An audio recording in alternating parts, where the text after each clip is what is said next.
जिसे मैंने already beat कर दिया है।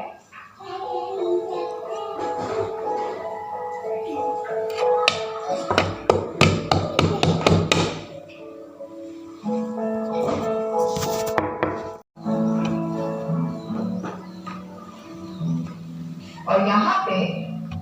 मेरे पास थोड़े से नट्स हैं। এইটো বনালোঁ সৰু কেক এটা কণী দিছোঁ বাটাৰ দিছোঁ গুড় দিছোঁ আৰু আটা দিছোঁ একদম চিম্পুলকৈ বনাইছোঁ এইটো কেক কালাৰটো দেখিবলৈ ধুনীয়া হৈছে বনোৱা ৰেচিপিটো মই তেনেকুৱালোঁ মই এইটো বনাইছিলোঁ যিকেইটা ইনগ্ৰেডিয়েণ্টছ কেইটা কৈ দিছোঁ মই চিম্পুলকৈ বনাইছোঁ এইটো কেক গতিকে আপোনালোকে ট্ৰাই কৰিব পাৰে মোৰ ঘৰত যিকেইটা উপলব্ধ আছিলে সামগ্ৰী মই সেইকেইটা বনাইছোঁ বাটাৰ থাকি গুড় থাকি আমাৰ আটা থাকি কণী এটাহে দিছোঁ মাত্ৰ গতিকে এইখিনিয়ে বনাইছিলোঁ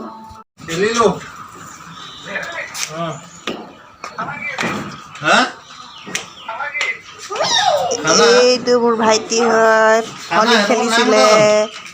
এইটো আমাৰ নিৰাজ এইজনী আমাৰ পিহু হাই কৈ দিয়া হলী লাগিছে আমাৰ সিহঁতৰ হলী লাগিছে আজি পুৰা হলী খেলি আছে এইয়া হলী এইটো আলু কৈছিলোঁ মোৰ আগৰ ভিডিঅ'ত দেখুৱাইছিলোঁ কলি হৈ আছিলে এতিয়া বৰ্তমান এইটো ফুলিছে এয়া ফুলি আছে দেখিছে ইমান ধুনীয়াকৈ ফুলিছে এইটো এটা ফুল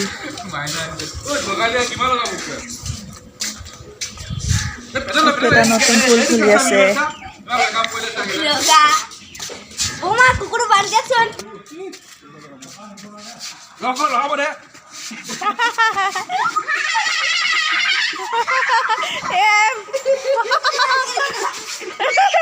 এইবাৰ আৰু এজোপা ফুল হয় এইটো পিংক কালাৰ হয় দেখিব খুব ধুনীয়া লাগিছে আলু ফ্ৰাই কৰি আছোঁ মই চিকেন বনাবৰ কাৰণে ৰেচিপি এটা চিম্পল ৰেচিপি কিন্তু খাবলৈ খুব টেষ্টি হয় গতিকে মই আপোনালোকৰ লগত শ্বেয়াৰ কৰিম বুলি ভাবিলোঁ কাৰণ হলী হওক যিহেতু হলীত বনাইছিলোঁ চিকেন আৰু এয়া মই প্ৰথমে আলুকে পিচ মানে ফ্ৰাই কৰি লৈছোঁ ফ্ৰাই কৰা লোৱাৰ পিছত মই প্ৰথমে এতিয়া কেৰাহীত তেল গৰম আছিলে আলু ফ্ৰাই কৰা তেলতে মই দিম ইয়াত অকণমান পাঁচফোৰণ দিলোঁ মই দেখুৱাব থাকি গ'ল তাৰপাছত দিছোঁ মই পিঁয়াজ জোখ অনুসৰি পিঁয়াজ দুটা কাটি লৈছিলোঁ বেছি মিহিও কৰা নাই বেছি ডাঙৰো কৰা নাই আৰু এতিয়া মই এইখিনি ভালদৰে লৰাই দিলোঁ পিঁয়াজখিনি অকণমান ৰঙচুৱা হ'বলৈ দিলোঁ বাদামী কালাৰ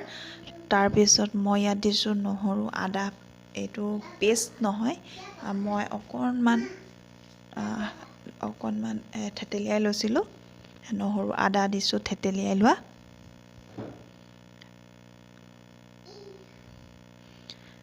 তাৰ পাছত মই এইখিনি ভালদৰে লৰাই দিলোঁ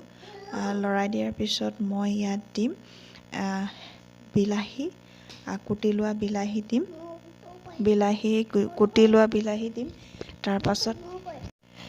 এইখিনি ভালদৰে মই এতিয়া বিলাহীখিনি দি কেনে লৰাই দিছোঁ লৰাই দিয়াৰ পিছত মই ইয়াত দিছোঁ জোখ অনুসৰি মই হালধি দিছোঁ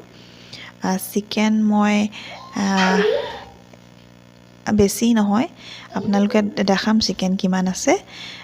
জোখ অনুসৰি দিছোঁ মই হালধি আৰু ইয়াত দিম মই মছলা জিৰা গুড়া দিছোঁ তাৰপাছত দিছোঁ ধনিয়া গুড়া আৰু লগতে মই দিম চিকেন মছলা দি দিছোঁ আৰু এইখিনি মই ভালদৰে লৰাই দিম ইয়াত দেখিছে মই ভালদৰে লৰাই দিছোঁ বিলাহী গলিবৰ কাৰণে মই অকণমান নিমখো দিছিলোঁ সেইখিনি মই দেখুওৱা নহ'ল গতিকে এতিয়া পিছত আকৌ অলপ জোখ অনুসৰি মই নিমখ দি দিলোঁ এইখিনি এতিয়া ভালদৰে মই লৰাই ল'ম লৰাই লোৱাৰ পিছত অলপ ভাজ খালেই মই দি দিম তাত চিকেনখিনি এয়া সম্পূৰ্ণ মোৰ হৈ উঠিছে গতিকে মই এতিয়া ইয়াতেই মোৰ যিখিনি চিকেন আছে সেই চিকেনখিনি মই ইয়াতেই গোটেইখিনি দি দিম এয়া দেখিছে মই চিকেনখিনি দি দিছোঁ আৰু এই চিকেনখিনি গোটেইখিনি দিয়াৰ পাছত মই এইখিনি ভালদৰে লৰাই ল'ম চিকেনখিনি মই দিওঁতে প্ৰথমে মেৰিনেশ্যন কৰি থৈছিলোঁ চিকেনখিনিত হালধি, তাৰপাছতে নিমখ, অকণমান মিঠাতেল আৰু অকণমান নেমু, নহৰু, আদা অকণমান দি কেনে মই মেৰিনেশ্যন কৰি থৈছিলোঁ। গতিকে এইখিনি মই দিলোঁ, ভালদৰে লৰাই এইখিনি ঢাক মাৰি দিছোঁ। দেখিছে একদম মই চিমত মই চিকেনখিনি গলিব দিম। একেবাৰে গেছটো চিমতে থ'ম।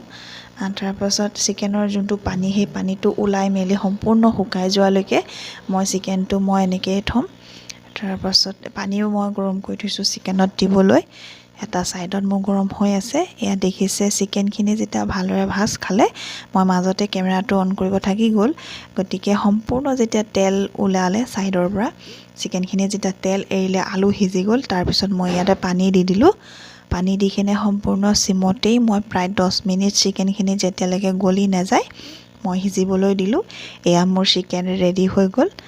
বহুত টেষ্টি হৈছিলে খাবলৈ। এইদৰে চিকেনটো বনালে চিম্পুল হয় কিন্তু খাবলৈ টেষ্টি হয়।